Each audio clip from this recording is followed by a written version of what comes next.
പ്രതിപക്ഷം ശക്തമാവുകയാണ്.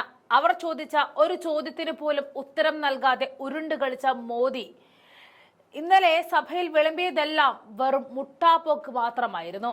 ഇന്നും സഭ കലുഷിതമാണ്. മതത്തെ ആയുധമാക്കിയുള്ള BJPയുടെ കളിക്കുമേൽ ഇന്ന് ചാടി വീണിരിക്കുന്നത് KC വേണുഗോപാലാണ്. ഛത്തീസ്ഗഡിൽ 2 കന്യാസ്ത്രീകളെ മതപരിവർത്തനം ആരോപിച്ചുകൊണ്ട് അറസ്റ്റ് ചെയ്ത് ഒരൊറ്റപ്പെട്ട സംഭവമാക്കി തീർക്കാമെന്ന് കരുതിയെങ്കിൽ നിങ്ങൾക്ക് തെറ്റി. അതിനുള്ള ഉത്തരം നിങ്ങളെ കൊണ്ട് തന്നെ പറയിക്കുമെന്ന ശബ്ദത്തിലാണ് KC ഉള്ളത്. ശൂന്യവേളയിൽ സംസാരിച്ച അദ്ദേഹം അവരെ ഉടൻ മോചിപ്പിക്കണമെന്ന് കേന്ദ്രത്തോട് ആവശ്യപ്പെടുകയായിരുന്നു.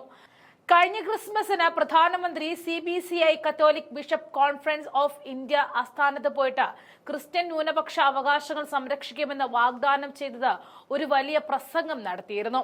കഴിഞ്ഞ 5 ദിവസമായിട്ട് ഈ 2 കന്യാസ്ത്രീകളും ഒരു കാരണവുമില്ലാതെ ജയിലിലാണ് എന്ന് പറഞ്ഞു തുടങ്ങിയ KC തകർത്താടി.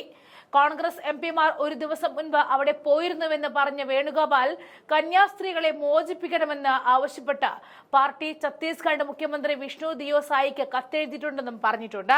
ബജറംഗ ദളിന്റെ അതേ പതിപ്പ് തന്നെയാണ് മുഖ്യമന്ത്രിയും ആവർത്തിക്കുന്നത്. നമുക്കത് എങ്ങനെ അനുവദിക്കാൻ കഴിയും?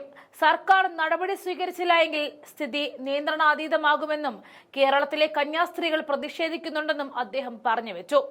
തങ്ങൾക്ക് വ്യക്തമായ ഉത്തരം ആവശ്യമാണ്. സർക്കാർ ഇടപെടണം. അവരെ ഉടൻ വിട്ടയക്കണം. KC അടിവരയിട്ടു. വേണുഗോപാലിന് പിന്നാലെ കേരളത്തിൽ നിന്നുമുള്ള കോൺഗ്രസ് MP കൊടിക്കുന്നിൽ സുരേഷും ഇതേ വിഷയം ഉന്നയിച്ചിരുന്നു. മലയാളത്തിലാണ് അദ്ദേഹം ഈ വിഷയം ഉന്നയിച്ചത്. കന്യാസ്ത്രീകളുടെ അറസ്റ്റ് ഒരു പ്രധാന രാഷ്ട്രീയ വിവാദമായി മാറിയിരിക്കുന്നു. കേരളത്തിലെ ഭരണകക്ഷി ഇടതുപക്ഷ ജനാധിപത്യ മുന്നണി, പ്രതിപക്ഷ ഐക്യ ജനാധിപത്യ മുന്നണി എന്നീ പാർട്ടികളിലെ MPമാർ പാർലമെന്റിന് പുറത്ത് ഈ വിഷയത്തിൽ വെവ്വേറെ പ്രതിഷേധങ്ങൾ നടത്തിയിരുന്നു. ഛത്തീസ്ഗഡിലെ ദുർഗിൽ മനുഷ്യക്കടത്ത് ആരോപിച്ചുകൊണ്ട് 2 മലയാളി കന്യാസ്ത്രീകളെ റെയിൽവേ പോലീസാണ് അറസ്റ്റ് ചെയ്തത്. കണ്ണൂർ, തലശ്ശേരി, ഉദയഗിരി ഇടവകയിൽ നിന്നുമുള്ള സിസ്റ്റർ വന്ദന ഫ്രാൻസിസും അങ്കമാലി ഇളവൂർ ഇടവക സിസ്റ്റർ പ്രീതി മേരി എന്നിവരാണ് അറസ്റ്റിലായത്. Assisi sisters of Mary immaculate സന്യാസി സമൂഹത്തിലെ അംഗങ്ങളാണ് എന്നാണ് ഇവർ പറയുന്നത്. നാരായൺപൂർ ജില്ലയിൽ നിന്നുമുള്ള 3 പെൺകുട്ടികളോടൊപ്പമായിരുന്നു കന്യാസ്ത്രീകൾ സഞ്ചരിച്ചിരുന്നത്. 19 മുതൽ 22 വയസ്സ് വരെ ഉള്ളവരായിരുന്നു ഇവർ. റെയിൽവേ സ്റ്റേഷനിലെത്തിയ ബജറംഗ ദൾ പ്രവർത്തകർ ഇവരെ നിർബന്ധിത മതപരിവർത്തനവും മനുഷ്യക്കടത്തും നടത്തുകയാണെന്ന് ആരോപിക്കുകയായിരുന്നു. തുടർന്ന് കന്യാസ്ത്രീകളെ തടഞ്ഞു വെക്കുകയും ചെയ്തു. കന്യാസ്ത്രീകൾ നടത്തുന്ന ആശുപത്രിയിൽ ജോലിക്ക് പോവുകയാണെന്ന് പെൺകുട്ടികൾ പറഞ്ഞിരുന്നു. മൂവരുടെയും രക്ഷിതാക്കൾ ജോലിക്ക് പോകാൻ നൽകിയ അനുമതി പത്രവും തിരിച്ചറിയൽ കാർഡും പെൺകുട്ടികൾ ഹാജരാക്കിയിരുന്നു. തങ്ങൾ നേരത്തെ തന്നെ ക്രൈസ്തവരാണെന്നും പെൺകുട്ടികൾ വ്യക്തമാക്കിയിരുന്നു. എന്നാൽ ഇതൊന്നും അംഗീകരിക്കാൻ ബജറംഗ ദളോ പോലീസോ തയ്യാറായില്ല എന്നാണ് ആരോപണം.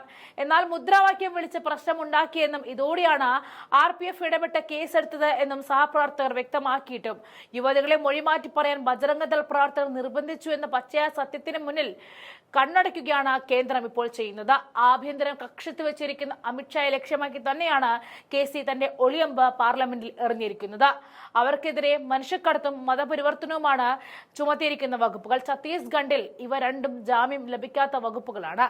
അതിനാൽ കോടതിയുടെ നിലപാട് കന്യാസ്ത്രീകളെ സംബന്ധിച്ച് നിർണായകമായിരുന്നു. പക്ഷേ കോടതിയും ഇപ്പോൾ കൈയൊഴിഞ്ഞ കാഴ്ചയാണ് കാണുന്നത്.